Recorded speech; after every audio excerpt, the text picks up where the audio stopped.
ರವಿ ಅಗರ್ಕ್ಯಾಡ ಮೇಲಿನ ಕೇರಿ ಅವ್ರದ್ದು ತಮ್ಮ ಕಳಿಸ್ಯಾನ ಇದು ಸ್ಟೇಟಸ್. ಅವ್ನ ಸ್ಟೇಟಸ್ ಮ್ಯಾಗ ನಾನು ಅನುಮಾನ, ಅವನ ಮ್ಯಾಗ ಡೌಟ್ ಐತ್ರಿ. ಅವ್ರ ಅಣ್ಣ ಸತ್ತು 8 ತಿಂಗಳಾಯಿತು.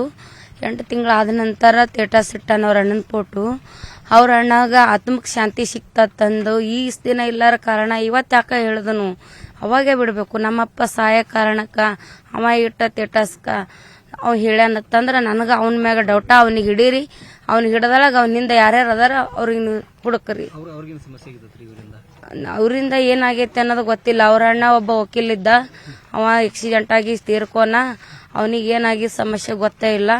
ಅವ ಏನು ಇವರಿಂದ ಆಗೈತೆ ಹೆಂಗಾಗೈತೆ ಅಂತ ಗೊತ್ತಿಲ್ಲ. ಆದ್ರೆ ಅವ ಹೇಳಿದ ಪ್ರಕಾರ ನಮ್ಮ ಅಪ್ಪಗ ಇದು ಆಗೈತೆ ಅಂತೇಳಿ ಅವ ಹೇಳ್ಯಾನತ್ತಂದ್ರ ಅವ ಸ್ಟೇಟಸ್ ಇಟ್ಟಿದ್ದಕ್ಕ ನನಗ ಡೌಟ್ ಪಟ್ಟೈತಿ. ಅವ ಯಾಕ ಸ್ಟೇಟಸ್ ಇಡ್ಬೇಕು? ನಮ್ಮಪ್ಪ ಸತ್ತ ಟೈಮಿಂಗೆ ಅಣ್ಣ ನಿನ್ನ ಆತ್ಮಕ್ ಶಾಂತಿ ಸಿಕ್ತತ್, ಅವ ಯಾಕೆ ಇಡ್ಬೇಕಿತ್ತು? ಇಡ್ಬೇಕಾಗಿತ್ತಂದ್ರ ಅವಾಗೇ ಇಡ್ಬೇಕಿತ್ತು. ಅದು ಸತ್ತು ಮಳಕ, ಅದು ಮುಗಿದ ಮಳಕ ಅದು ಹೊಳ್ಳಿ ಹಂಗ ಬತ್ತದು.